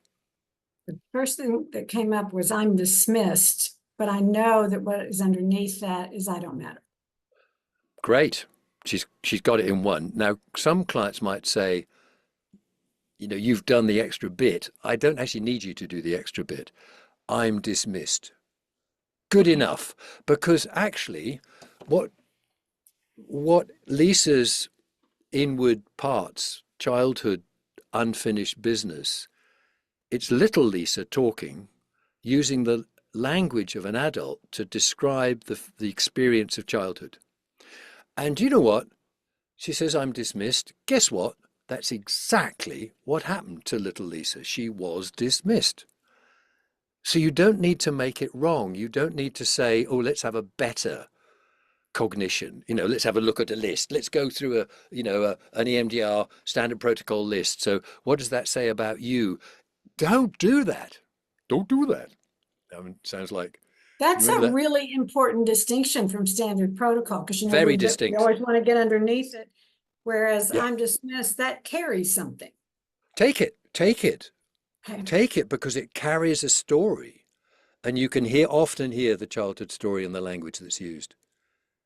You know, the client cannot get that wrong. So you want boom, boom, boom. And I'll do it again, and notice now how my discipline, because you don't take prisoners, don't let the buggers talk. Позволите не говорят. Sorry, that was a pretty nasty swear word. Don't let the buggers, it's quite a strong word in Russian, сволочи. Swine, sort of. Okay, I don't mean that about the clients. Let me just do it again. Let me just model it again. I tell you what, actually, Lisa, can I pin somebody else down at this point? I'll do, no, Tristan, we were starting up with you. Let's come back to you. Okay? So Tristan, let's just do it. I'll just do it right the way through, including the bridge, and just notice how tight it is. So Tristan, what I will ask is, how do we get going? If there's one thing we could change in the time we've got. So, okay, so this is where I was going with you. Session 1, you get a feeling, you get a bit of a history, you get drugs, alcohol, all of you set the scene. Session 2, I install a resource team, tap in a resource team. As we just discussed, a wise figure is the third, and then you tap the whole thing as a team. So nurturing figures, protective figures, 3 nurturing figures, 3 protective figures, and a wise figure. Usually one's enough. Tap them in as a team with an awareness of the special place in the background. You don't want the team all sort of on a canoe in the ocean, because you need them in the work you're going to be doing. But you can assemble them all together in a lovely house if you want to. Some clients like to do that, but I tend not to do that. So you tap them all in as a team. This is so quick. Tapping in, I hate the word install, that's another word I absolutely hate, because it's like putting a computer program in. We tap in the team. You can use the words tap in to the client. Should we tap that in? Should we tap on that? Tap as a generic term for BLS. We got the team in place, Christian. So our last session, do you remember, we've got your lovely lions and your best friend and your therapist or whatever, you've got your aunt and your fabulous grandfather, all you got the team assembled, and your wise figure, Martin Luther King or something, or Gandhi. Right. This is our third session. Tristan, if we could change one thing in the time we've got today, because you're bringing a lot of stuff. Let's just imagine, you've got a lot of stuff in there. If we could change one thing today, what would it be? Big or small? And this is a real question, Tristan, a real question. We won't have time to change it significantly, but let's just see where it takes us. Is that okay? Yep, let's do it. So I'd say decrease anxiety around conflict or perceived conflict. Okay, so let's go straight in there. If you close your eyes and summon up a story of conflict that causes you anxiety. What's the picture? If you freeze frame your experience in life where there's conflict and you're feeling anxious, can you tell us? Mm-hmm. The picture I go to is of a family event that occurred last year where an explosive moment happened. Okay, right. So that's a year ago, but it's still live in the present. So this is interesting actually, Tristan. I might say, yes, that's a good one. I wonder if we could choose something that, because this anxiety is an old friend. It's with you a lot of the time in big situations and small. Should we take a smaller one? Because it's an accompaniment that you have, isn't it? That anxiety that is related to the family drama, but it accompanies you a lot of the time in other situations as well. Maybe with the family. Could we choose something that's live, that's actually sort of in the last couple of weeks? Yeah, as an extension of that. As an extension of that. Yeah, that's it. The anxiety will come up when I know I'm going to an event where I'll see the core person who kind of. Okay, so now close your eyes. We'll get straight to work. We stop talking about it. We've got a story. We've got an old friend, and it's to do with the family. There's a surprise. Oh, the human condition. I mean, what was God on when he invented human beings? As I said, he really should have taken Saturday off. So Tristan, bring your awareness to this person and that anxiety. What's the picture? And can you tell us what the picture is that really sets off the anxiety? An actual moment in space and time. Feel Them free to open walking your eyes into between. Yeah. Mhm. them walking into an event and not knowing what energy they'll bring, or yeah. So you're walking in and they're going to be there and you don't know what you're going to Yeah, either way, either it's they're encounter. walking in or I'm walking in, Which do you want to whoever gets choose? there Which first. do you want to choose? Do you want to find I'll one have moment, I'll, an I'll actual have moment? them walking in. Okay. Can you, okay, well, you needn't tell us which family member it is. You know, if I was working with you, I think I'd want to know who that is. I'd just write it down. Yeah, Um, I could tell you it's a cousin. it's a cousin. Great. Okay.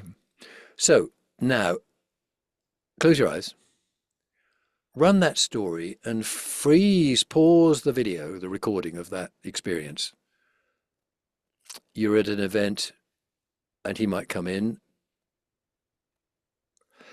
Imagining him there unexpectedly, or your anticipation of him being there, him, them, sorry, that she, her, She, yeah, she. her being there. Have you got a picture? Mm-hmm. Is she there? Is it her face standing there? Has she just come in, or is just anticipating that she's just outside the venue? Walking up. Where's the anxiety at its strongest? At its strongest is the point at which I notice that the person's walking up into the event, and Got it's in it. my Just that awareness. one. Yep. Right. Have you got the picture? Yep. Looking at that picture, connecting with that picture, what are you feeling?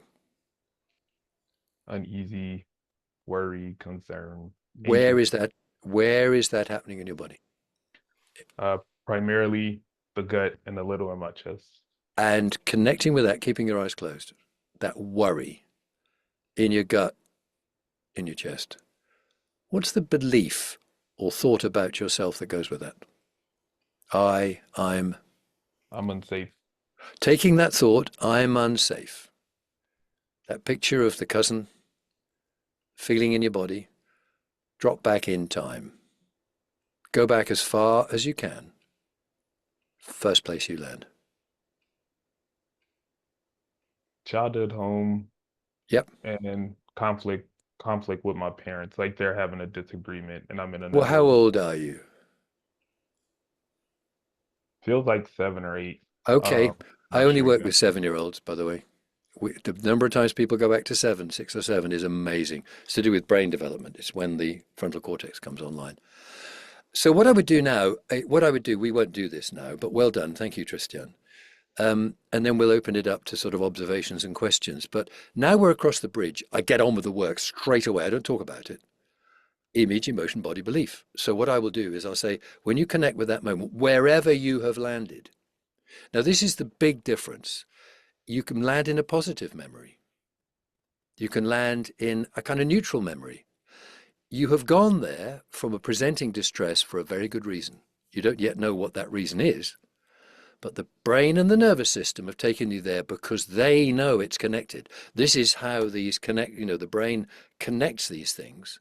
So when you're getting triggered by your cousin coming into the room, there's an old story that's running that is already being laid down at the time. It's not just a nasty external trauma. It's a situation. So then so when you connect with that moment, you go straight into it. So, I mean, you needn't do it in detail now, Tristan, but I'd say that 7-year-old, can you see where he is? Mm-hmm. In the bedroom. In the bedroom.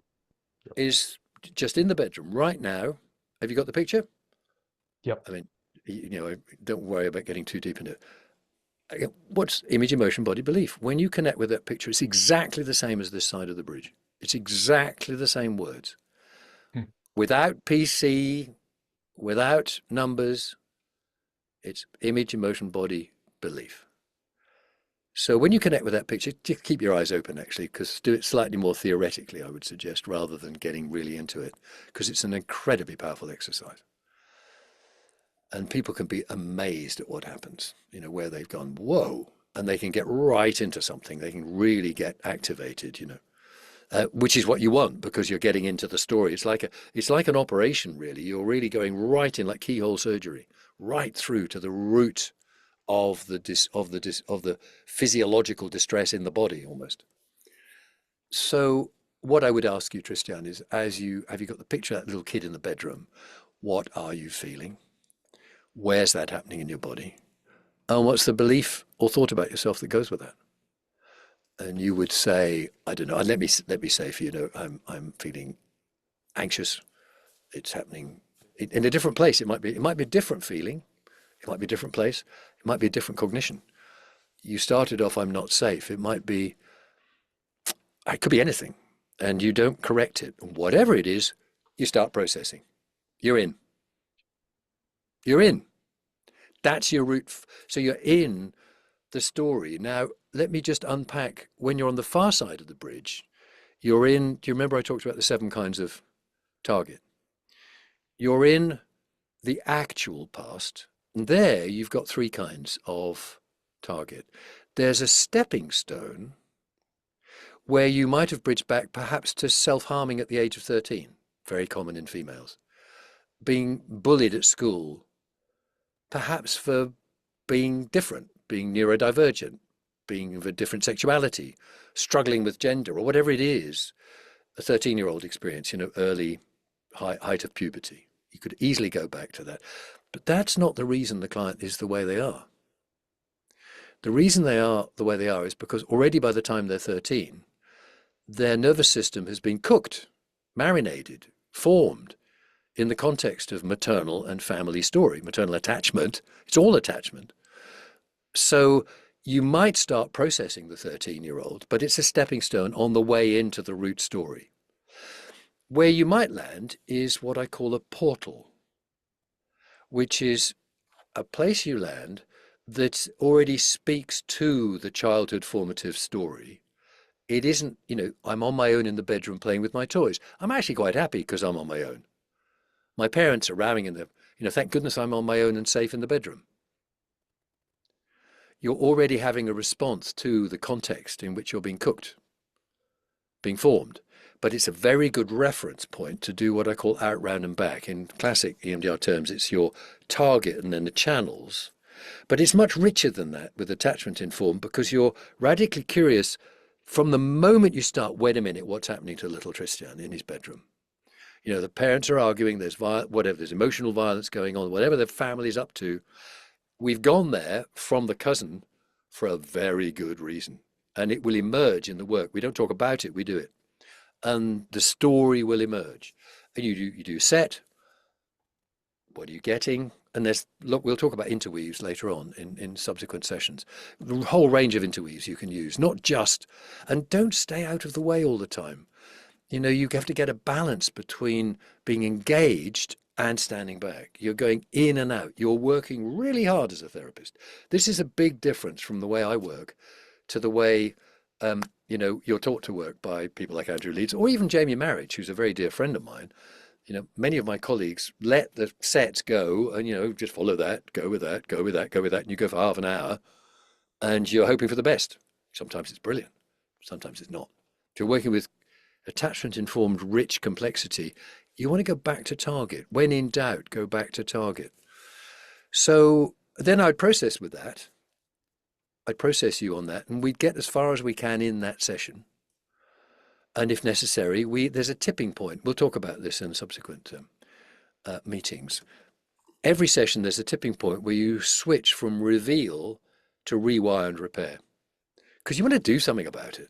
So that little kid, we want to be able to end the session having heard little Tristan's story. He's felt it, you know, he's communicating through feelings and memories and physical sensations and stories. And there might be quite a lot going on. And keep an eye on the clock. You want to be able to get back over the bridge before the session is finished with a positive, whatever emerges. And just as I say at the beginning, if there's one thing you could change today, what would it be? And Tristan, it's my anxiety around family events, particularly family events, but it also affects other areas, but particularly family events. You want to get a process positive, or what are you taking from? A sort of one size fits all question is, Okay, Tristan, we've done 20 minutes, 30 minutes of processing in and out. We've gone in and out. We've perhaps said, what does the child need? We'll come back to all of this in later sessions, in later meetings. So, Tristan, I mean, I could just ask you now, having gone in there and lit up the two stories in the present and the past, a genuine question to you. What are you already taking from the little piece of work we've done in the last 5 minutes? Well, I think one, I hadn't put the fear piece to it. Like that connecting of the dots and connected. I essentially, like, I guess I hadn't stopped to thinking, if we think like memory network, I hadn't really considered all of that. So if we come back to, I mean, we've done half an hour's work in the past. If we come back now to the starting, we come back over the bridge to downtown San Francisco, and you think about your cousin walking into an event unexpectedly. Does that feel any different now? In fact, does it already feel a bit different? Just the little piece of work we've done in these 5 minutes. Mm-hmm. Mm-hmm. We've switched some lights on. Does it sort of feel slightly less, oh, hang on, I think I get this? Yeah, I think at least the confusion around it, which creates more anxiety for me, the why am I feeling this way? So it's kind of even some of, yeah. And so you can say, let's do a, excuse me, let's do a future template. I do a future template every single session. So let's just imagine you've got an event coming up, or the next time you're with the family, and there's a possibility that this family member will appear or be there. How does that feel now? Bit different? Yeah, still a little anxiety provoking, but with more context. Great. Yeah. You know, fantastic. So we've actually already, just by joining the dots, switching the lights on, we've already made a difference. Thank you, Tristan. That was really lovely. It was really helpful for everybody. So questions. I mean, Lisa, perhaps, as with questions or observations, where you went back to, perhaps you can bring us up to speed, where you went back to in the joint exercise we did before, and how that fits in with the piece of work that we've just used from Tristan to illustrate the simplicity and the directness and the tightness of language. It's really tight language in this way of working. Where I went back to was earlier, I had to be 3 or 4. And so it was a place that we lived in. And there's a feeling of desperation to be, it's kind of upset because it's so early to help, to make things right. And it was probably something between my parents. On your part, an urgency to make things okay. You know why that Mm-hmm. is? Why that's burned into your nervous system? You know what that's about? I would love to know. Would anybody else like to speculate why a 3-year-old has a burning urge to make things okay? Well, I have to survive if they're not. I can't survive if they're not. Absolutely. Okay, right. Okay. It's as deep as that. It's saber-toothed tiger time. Because if your parents are not, not noticing you and not feeding you, protecting you, sheltering you, clothing you, cleaning you, you're lunch. It's as simple as that. You are a hyena's lunch. I went to Botswana a few years ago, to Botswana and Namibia, to the big game reserves, which is actually northern Botswana is where we come from. We all evolved. That's where Homo sapiens evolved, in the Chobe Basin. And all of the predators that we evolved in relation to, lions, leopards, hyenas, African wolves, they all want, anything they can get for lunch. Impalas, caribou, whatever they are, apes, humans, Homo sapiens, they want us for lunch. The young and the vulnerable and the weak and the wounded. So we evolved, and we haven't changed in 200,000 years. Our nervous systems are still doing it. So little Lisa knows viscerally, because she's a product of evolution, that she's got to if the parents aren't okay and making her okay, well, I've got to do it for them. So I'm going to take responsibility. It's my responsibility. I'm bad. I'm not safe. I have to sort this. I'm responsible. Yeah. Mm-hmm. So you cut straight through the crap, didn't you, Lisa? You're right in there. Yep. So we have just to unpack the final three targets of the actual past, you have a stepping stone, you have a portal, and you have a root formative experience, what I call an RFE, a root formative experience. In other words, the experiences, and there can be multitudes of them, moments, they go on forever. They can be trillions of moments. You know, that's the sauce you're cooked in, the actual just day-to-day, moment-to-moment experience. So with your 3-year-old, Lisa, it's probably a portal out, round and back. You certainly come back to target. It's a great target. It's a very, very good target. But you're going to want to go out, not just here, up and down, and, you know, you're going to want to go out. It's 3-dimensional, out, round and back, putting the context. And there's lots of interweaves I'll talk about later that will help us build the picture of little Lisa and her story, and little Tristan and his story, age 7, in his bedroom with all mayhem happening around in the family. And then before the session's finished, there's a great interweave, the 3 W's. Don't do it too soon, because you've got to get the story, but don't leave it too late. The 3 W's. What does that kid need? Or what needs to happen? Who can do that? Who can make that happen? Mummy needs to make it okay. I think Mummy, she was the problem, wasn't she? I think we probably need to bring one of your resource team, because you're doing it in the imagination. Sometimes what I'll do is I'll say, I think Mum needs some help, because maybe if you've got a mother who's trying her best but doesn't know how to be a mum, you can sometimes resource the mother.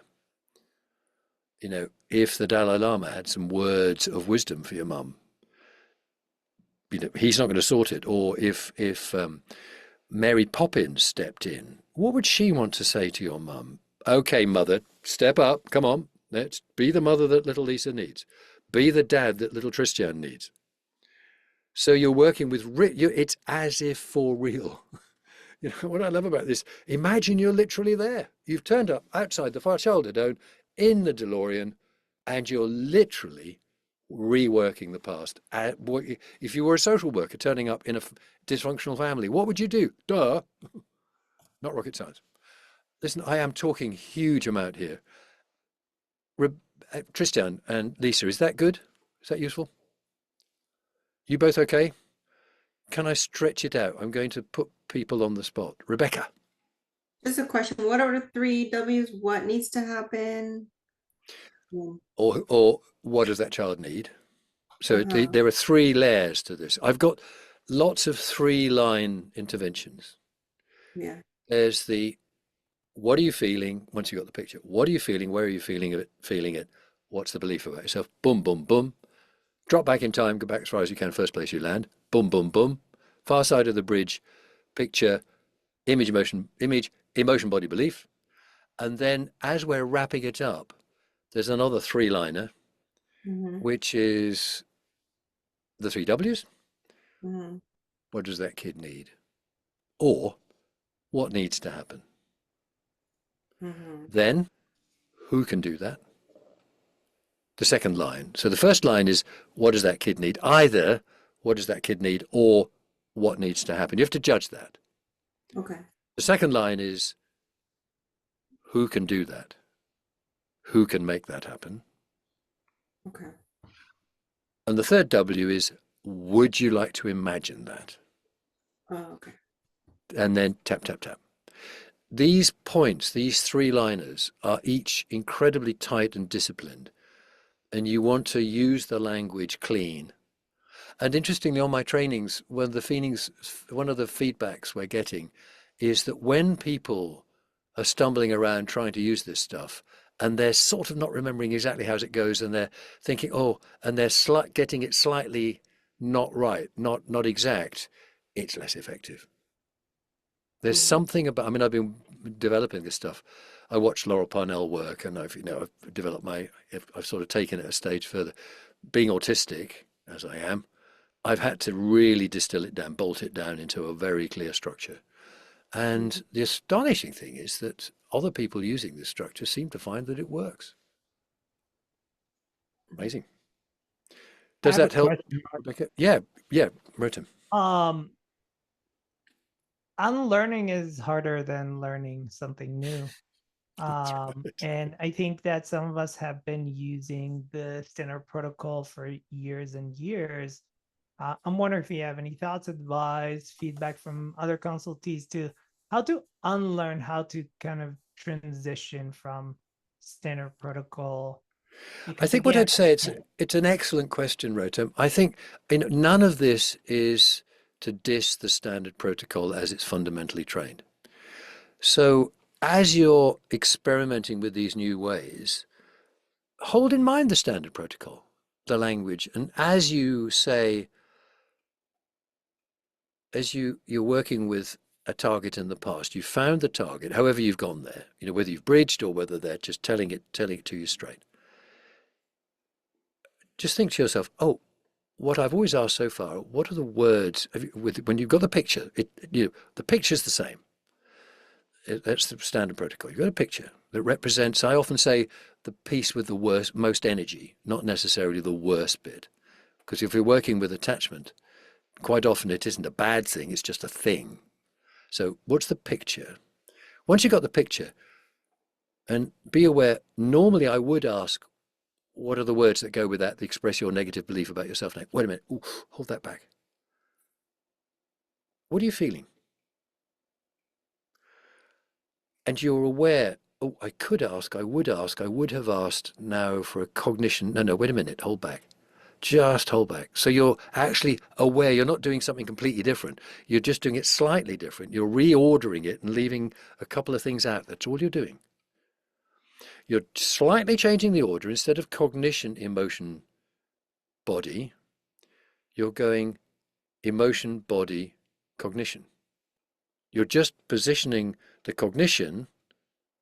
Actually, all you're doing is taking the cognition from the top and putting it at the bottom. That's all you're doing. yeah, And you're leaving out. I'm familiar with that. I actually read Laura Parnell's work before, and she explains that the negative cognition is not, even though it's kind of like in the world of the EMDR, it's considered like left brain. She's saying after noticing body sensation, it's right brain.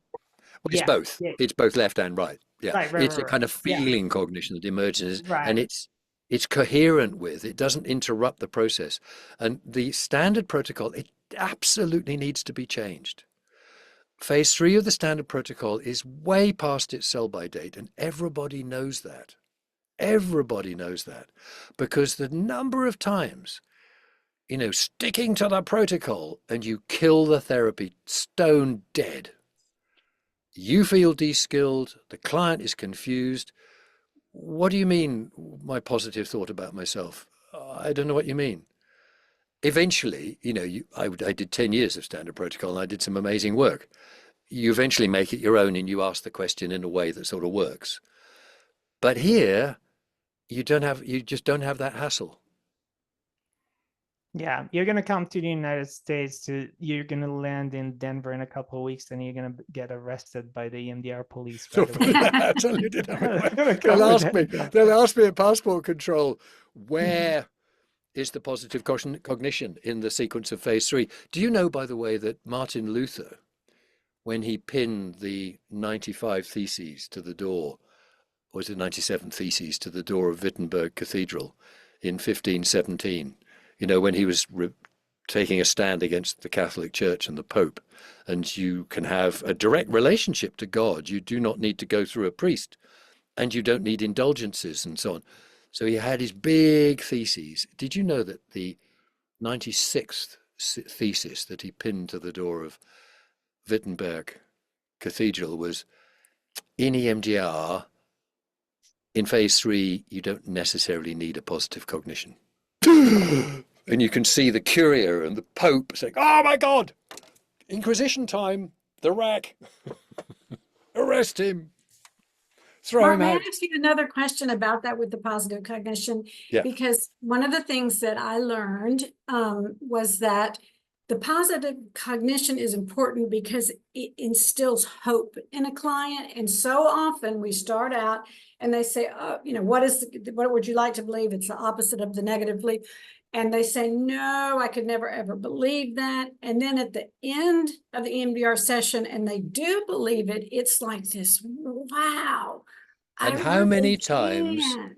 is the positive cognition that comes out of phase 4 when you ask, when we started out, the cognition that you wanted, the thought that you wanted to believe about yourself that wasn't true at that time when we started out was, I'm safe now. Is that still the best?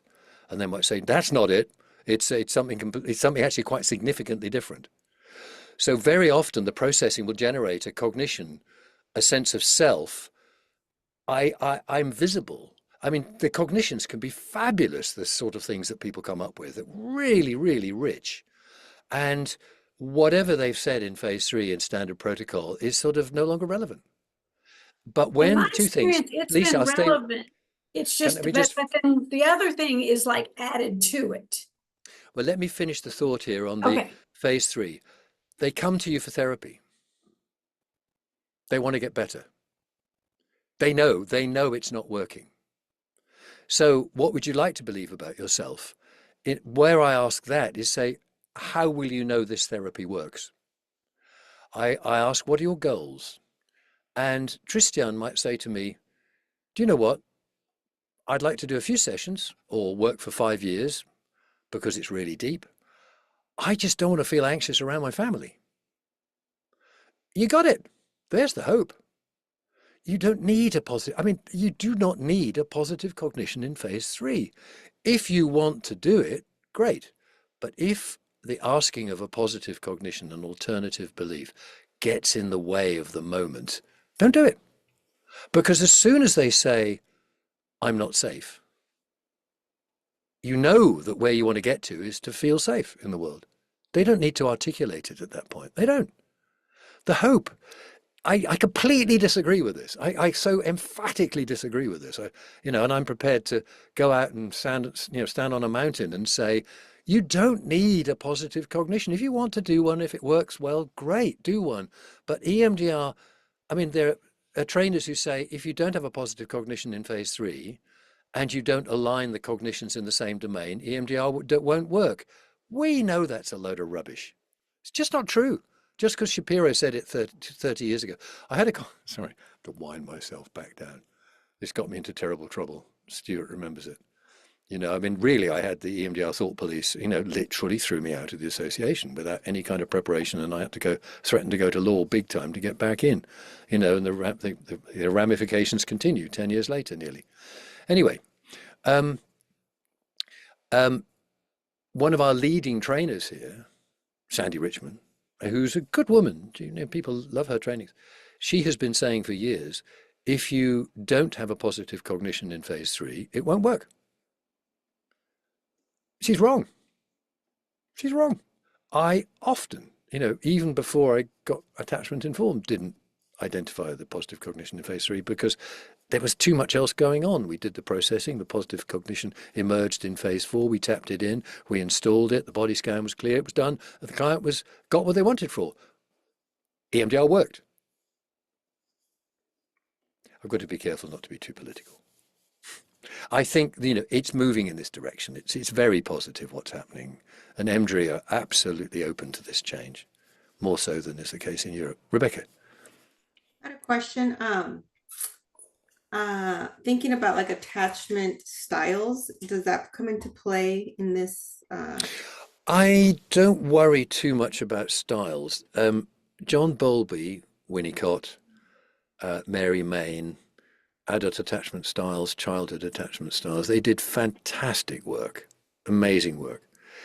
But what they identified above all is the incredible importance of the first 1001 days of an infant's life from the moment of conception, and the way the infant learns to experience itself in the world is laid down in the attachment context.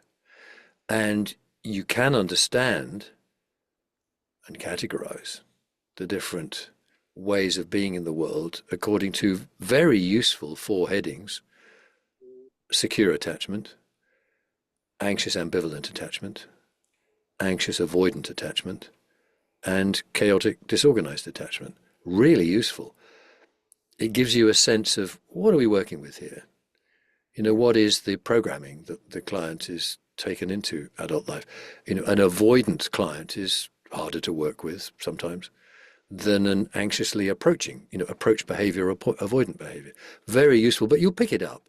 I think analyzing it and categorizing the client as in a particular style, I don't use that as part of my psychoeducation with clients. I say, you know, you learnt to avoid things, didn't you? We're going to have to look at them. Or you learnt to over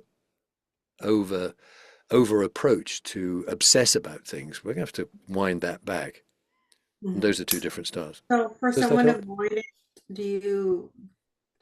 would you bring up like the blind to therapist protocol? Because that would be less anxiety provoking for someone. I want to provoke their anxiety. Okay. Of course, I want to fire up whatever it is Wondering that's about defenses coming up. So then target the defenses. Target the defenses. Welcome them on board. Say all of the defenses came into being because they were needed. There was no other way of Lisa's frustration, Lisa's urge to help everybody and perhaps sacrifice her own need. I don't know, Lisa. I don't know. You know, I'm leaping to a conclusion here. But to put other people's needs ahead of her own and to feel pretty sore about it, putting mummy's needs ahead of her own was a very, very good survival strategy. It worked. Here she is. She actually came out of childhood as an adult. It worked. And then Mark, when you say a quick follow-up, Rebecca, sorry about what Mark just said. So when you say targeted defenses, you mean a la Jim Knipe kind of? Yeah, you could do level of urge to avoid, you could do level of urge, you can do parts work, you can do internal family systems, you can say, and I often say, so there's a bit of you that's really pushing back, a bit that's feeling a bit frightened, shutting down perhaps, a bit pissed off with me because I'm wanting to take you places you don't want to go. They're very welcome. Should we understand that as a part of your story that actually wants to be known? I was saying to a client yesterday, somebody who has got, you know, huge defenses, and I said, well, if we understand, I can't remember the exact details, but I said, if we understand, you know, that part of you that's getting really angry with bosses all the time, you know, that is an old friend. It's been with you for a very, very long time, and we can understand how that part got to be that way. And you might be feeling pretty angry with me at the moment because I'm telling you what to do. EMDR is I'm driving the car. I'm not letting you go where you want to go. I'm not letting you talk for an hour at a time. You're feeling pissed off with me. I want to ask that part that's been angry all this time, does that part enjoy that? Is that fun? Would that part actually, if there was a better way to be in the world, would it like to let go of the anger? Would it be okay to say to that part, hey, thanks for all the hard work you've done so far. We can let you go now. You can have a well-earned retirement. You've really earned it. You know, we'll honor your journey. We'll say thank you for the work you've done. Would it be okay to let Mary now move forward in a different way? Usually the part says, oh, God, I'd love to let go. So you welcome the resistances. And you want to fire them up, Rebecca. You really want to fire them up. I'm not a great fan of the window of tolerance because you want to take them out of their window of tolerance, actually. You want to really activate the stories in safety. Yeah, no, Jenna, can I come? Blind to therapist. I was like, oh, I only use that. I use image, emotion, body, belief pretty much with every client. I mean, really, 99 times out of 100, I'll use the modified protocol. It works. It has all the elements of the standard procedural steps. It fires up the stories in a way that you need to, and you can use it both sides of the bridge. The client gets really used to it. It's very simple. Speaking of the bridge, sorry, one more question. So when you do bridge back, let's say it is a rupture from birth or something way back there. Does it pre-verbal maybe. Back there? Does it land there for them, or do you have to kind of help navigate? I'd say usually, I mean, you never know where it's going to go. It very often lands around 7 because that's when the capacity of the brain to make coherent, conscious meaning of self kicks in, very often and lands around 6 or 7. It can sometimes go straight back to the crib. I've had people bridge into pregnancy. Always be aware of the developmental journey of the client. So wherever you've gone, it's in the context of everything else. If you've gone too far back in one go, you might start there, but then you might want to come forward into conscious awareness. But that's your reference point. That might be your entry point, your portal. But you may, if it's very early, you will want to do some more cognitive stuff. So how did that then unfold? You might do an interweave. I'm just curious. So there you are as a neonate. You're imagining yourself alone and cold and hungry in your cot, aged 2 months, and there's nobody there. We're just noticing that. If we were to run the video a little bit forward, what's the next point you remember? Or where do we go to? And then you're into explicit narrative, and you can process that. Before the end of the session, you go back. So how's that little kid doing? That little kid in the cot. You might say then, okay, in the context of everything we've done now, what does that kid need? And they might say, needs a hug. Who can do that? I'd like to. Be a bit careful there, because sometimes a client has actually looked after themselves all their life. And if they're going into a big self-rescue drama, okay.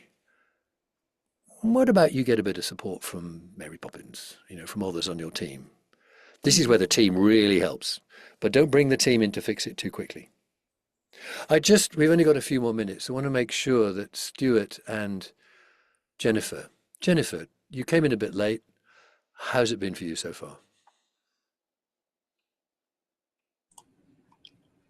Yes, sorry that I came in late. I've been tracking so far, and I am familiar with Laurel Parnell's. I did one of her 2-day workshops, so I think that helped when I jumped in.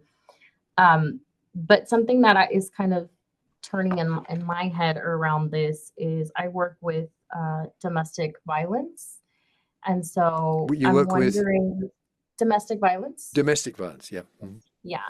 And so in thinking about like the present day symptom or issue and bridging, sorry, I don't know if you froze or if you can still hear me.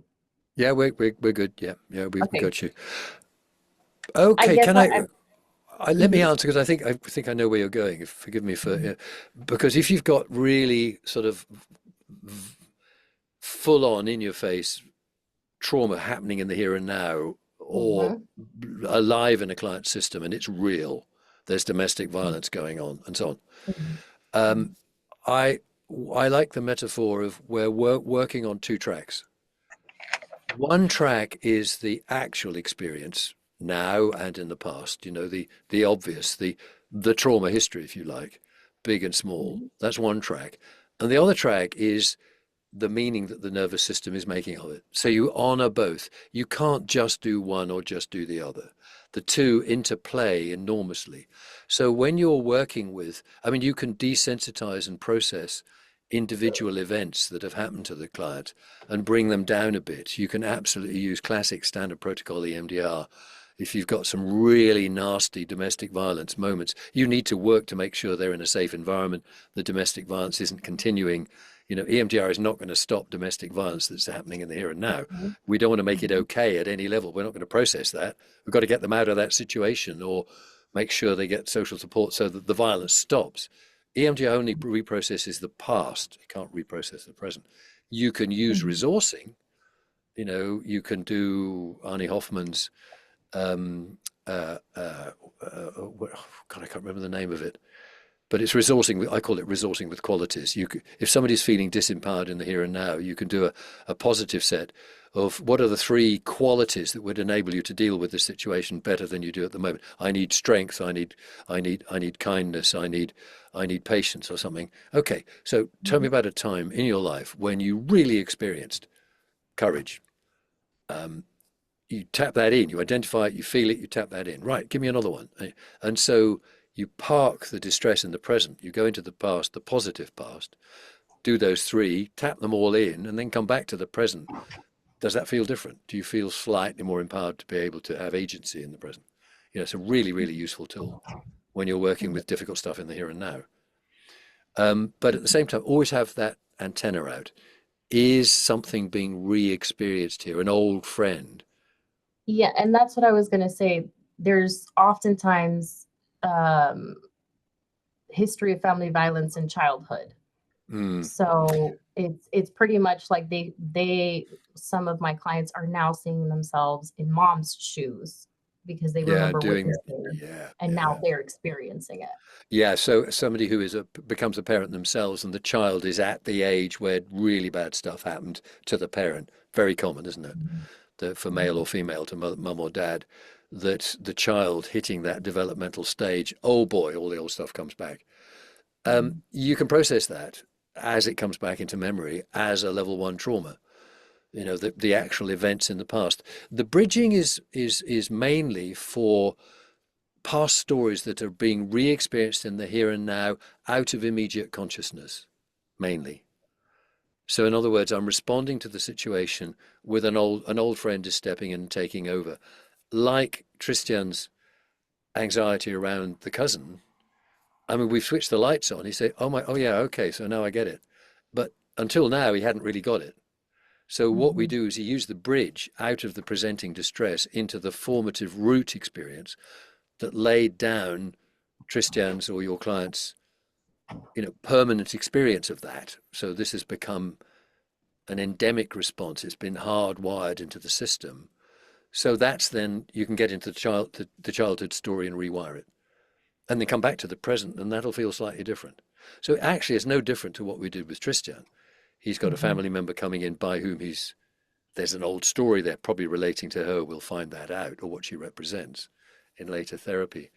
And even when there's full-on domestic violence going on, fundamentally it's the same dynamic, if you see what I mean. So you can use where the old friends are being triggered and disempowering the client in the here and now, keeping them in situations they ought to go away from, for example, or whatever.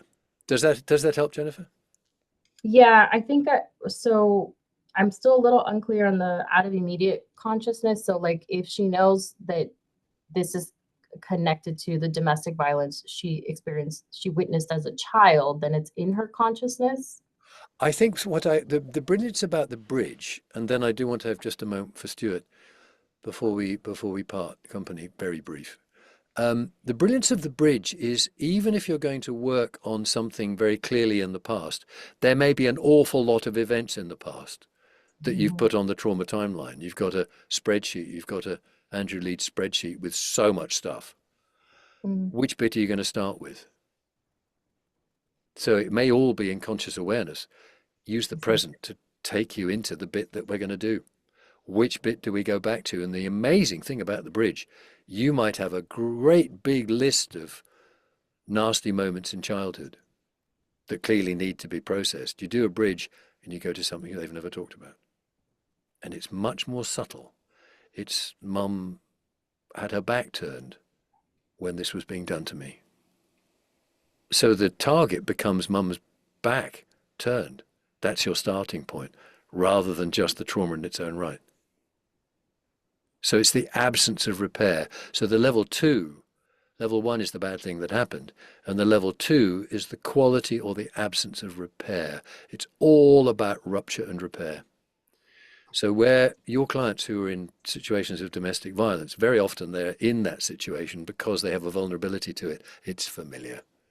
They've chosen partners who do the old number. It's just all the time, isn't it? So use the presenting stuff as the way in to help you make a choice about what it is you're going to target in the past. Does that help? Yes, thank you. Great. Stuart, I know we've met before. I'm trying to think where it was, because you look very familiar. It could be at a meeting. I don't remember meeting. You may have been in a Zoom. I remember phoning you to actually help me get onto your mailing list. I've seen you, familiar face. Anyway, any question or observation as we finish? Just it's absolutely fascinating to look at how this connects to the standard protocol, the parts work, and how they interweave, and how to tie it all together. How to tie it all together in my practice. And the Great. other thing is I'm very glad that I'm watching this at our time, because I'm going to have a 12-hour sleep now to actually process all of this, because it's going to take that long. Well, we've got 4 more meetings. And one of the things that Rotem and I were talking about, not a lot of people, as in only one, has signed up to the consultation that we offered after the 5 sessions are done. Rather than having a one-off with me, what I'd like to do is to invite you to join us. I do monthly live session workshops. One of them, well, they're all at UK friendly times. They're either quite early in the morning or later in the afternoon. One's Australia friendly. The early morning one in the UK is Australia friendly timing. But I do Thursday afternoon once a month, where you can join from the United States. And what I do there is a 2-hour seminar, a 2-hour workshop, where you bring your questions and your curiosities, and you'd like to see it actually in practice. And one of you volunteers. So Christian, you might come, and I do a full piece of work with you, a little bit. Yeah. So Mark, just so the We're over time. Sorry, we're over time. Yeah, we are over time. The person who's here who signed up for the consultation is Rebecca, and then we have another member, Meg, who's not here today. She'll join us next week, and she also Okay. joined. So Rebecca, you could join me on one of those. We'll talk about that later. So but anybody can join me. You get it for one of you gets it for free from here. The others I might need to charge. But if you've, no, you can come for free. You can come for free. Forget it. You can come for free. If you want to join me for a live session workshop, you can come for free, and it's on my website, emdrfocus.com. Part 3, under workshops, part 3, and you're very welcome to come at no charge because you're good friends, and Rotem is a good friend, and it matters. And Olga, should we talk separately at some point? Давай поговорим немножко. Много о чем говорить. Да. All right. Thank you, Mark. And you will send you we will- I'll send a link to you to the recording, Rotem, because I've got it locally, and then Okay, you yeah. can download it and put it You onto can Vimeo. Or you can whatever. send it directly to Jessica, and the content for second week will be available tomorrow. So you're welcome to watch. You're encouraged to watch before our next live meeting, which is going to be next Thursday, same Next time. Thursday. Yeah, great. Yeah. Well, All thanks right, for being here. thank you. And see you next week. Thanks so much. Thank Cheers Bye, then. everyone. Bye, everyone. Bye. Bye.